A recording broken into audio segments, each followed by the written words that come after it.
liberdade em Cristo Jesus e os elementos escravizantes do mundo.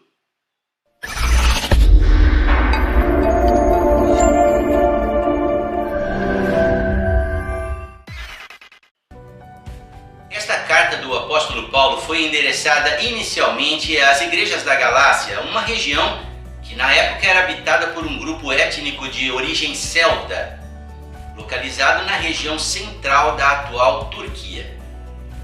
Esses irmãos e irmãs que anteriormente cultuavam aos diversos deuses próprios da cultura e religião deles, haviam se convertido a Jesus através da pregação do apóstolo Paulo.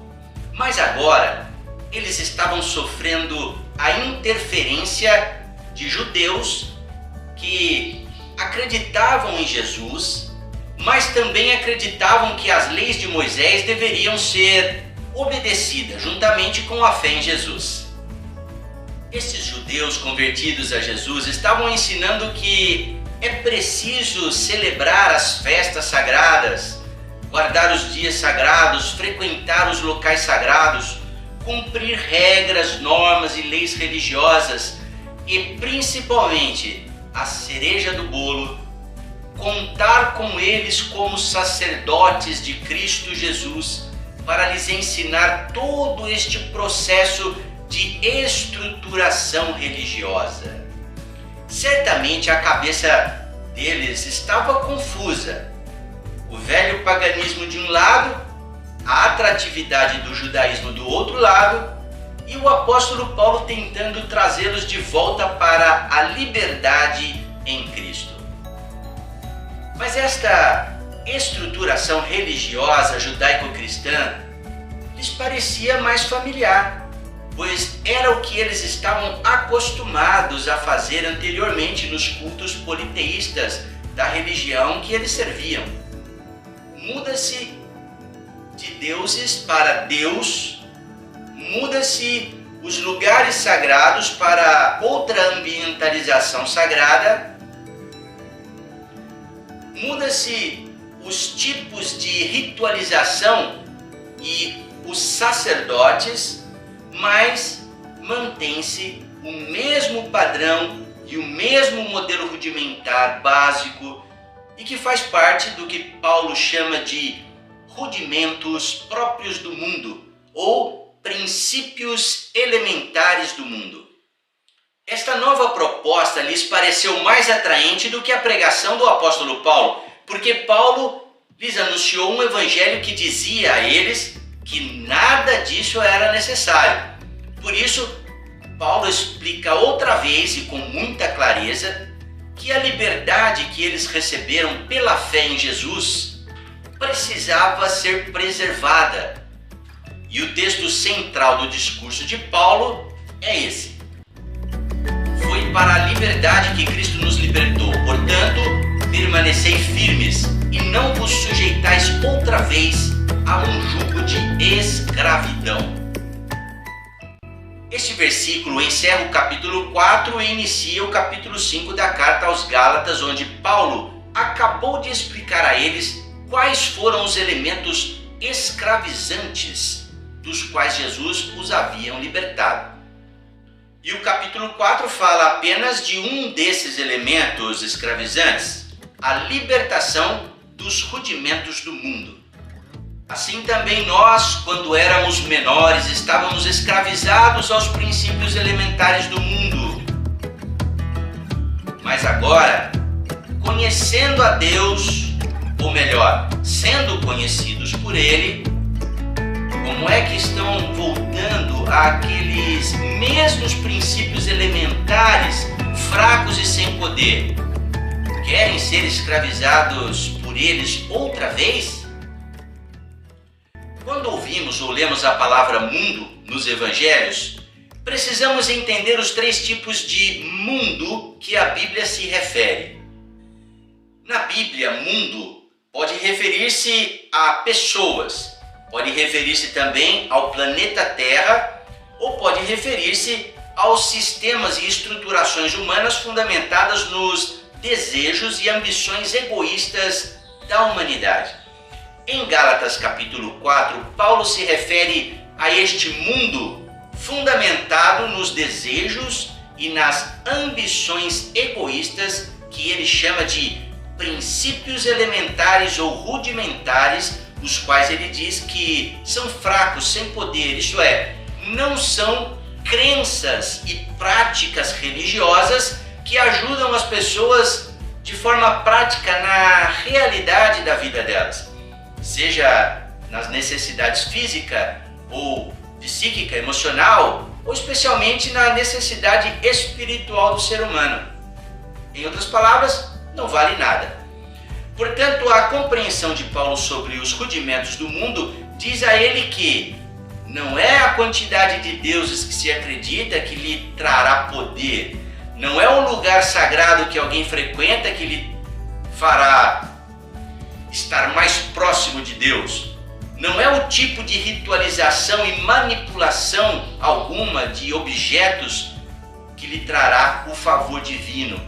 E não é o poder do sacerdote que lhe garantirá o favor de Deus.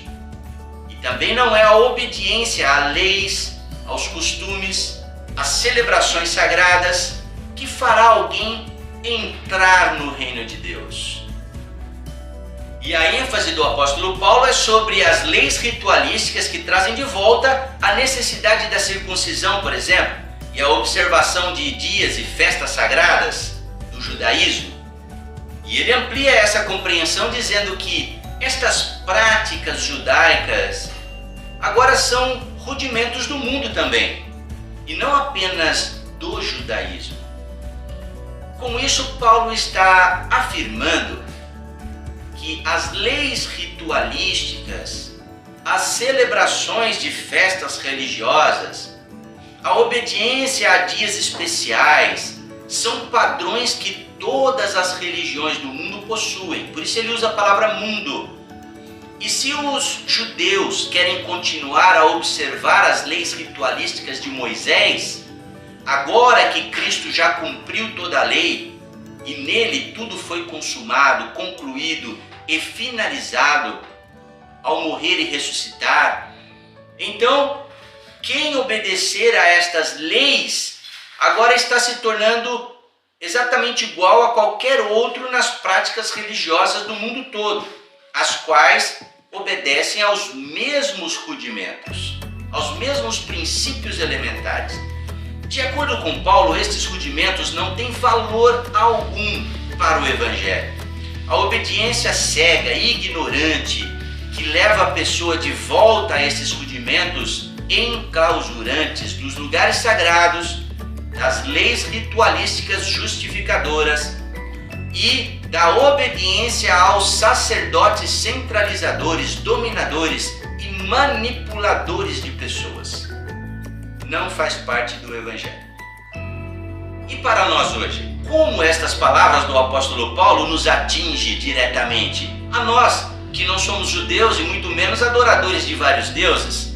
O problema é que existem muitas formas de voltar a estes princípios rudimentares e ficar aprisionados por eles. Nós podemos, por exemplo, entender estas três formas. Se alguém acreditar que o local de reunião da igreja, por exemplo, é um lugar sagrado onde Deus se manifesta com mais facilidade, portanto é o lugar mais apropriado para oferecer o culto de adoração, essa pessoa perdeu o sentido do Evangelho completamente sobre adorar em espírito e em verdade em todo tempo e em todo lugar. Ou, se as mensagens, as músicas cantadas no templo, a ceia celebrada, as orações e bênçãos apostólicas e todas as outras liturgias de um culto que devem ser realizadas no lugar sagrado e sacramentados pelo sacerdote, se estas coisas se tornarem apenas rituais e não expressões espontâneas geradas pelo Espírito de Deus que provoca mudança, edificação e maturidade, é porque estas pessoas se tornaram serviçais escravizados destes rituais religiosos. exatamente como todos em qualquer religião do mundo. Ou ainda, se alguém acreditar que a pessoa a qual preside os rituais no lugar sagrado é um sacerdote que tem mais poder sobre a vida desse alguém do que o pai ou a mãe dele, ou a tia, o tio, o avô, a avó, ou mesmo um amigo que, por acreditar em Jesus, pode orar junto com ele e abençoá-lo. É porque esta pessoa está vivendo os mesmos rudimentos antigos do mundo, os mesmos rudimentos dos pajés, por exemplo, dos gurus, dos Dalai Lamas tibetanos, dos papas e de centenas de outros com nomenclaturas diferentes para várias religiões, mas que exercem o mesmo ofício o qual Jesus extinguiu e nos mostrou que Ele mesmo é para sempre agora o único e verdadeiro capaz de nos conectar com Deus. Quem foi liberto por Jesus e recebeu o Espírito Santo de Deus está livre dos rudimentos do mundo que os prende em crenças, os aprisionam em crenças pagãs e ocultistas. Para Jesus e para os apóstolos não existe mais lugares sagrados, não existe mais nenhum ritual que possa abençoar a pessoa e muito menos justificar alguém dos erros dele. E não existe mais um sacerdote responsável para preservar um lugar sagrado e as tradições ritualísticas de uma religião qualquer, ou religião cristã especialmente. Isso não no Evangelho. No Evangelho de Jesus não existe isso. Isso existe no paganismo e no judaísmo também. Quem foi salvo e foi liberto por Jesus, foi liberto de todos esses elementos escravizantes, como as transgressões, as iniquidades e pecados que Paulo não trata no verso 4. E você então precisa ler a carta toda, de Gálatas, desde o capítulo 1 até o 6, para você perceber com clareza quais são os outros elementos escravizantes dos quais Jesus libertou aqueles que creem nele naquele tempo, e certamente ele quer libertar aqueles que creem nele nesta época também, na atualidade, neste mundo atual. Libertar dos rudimentos do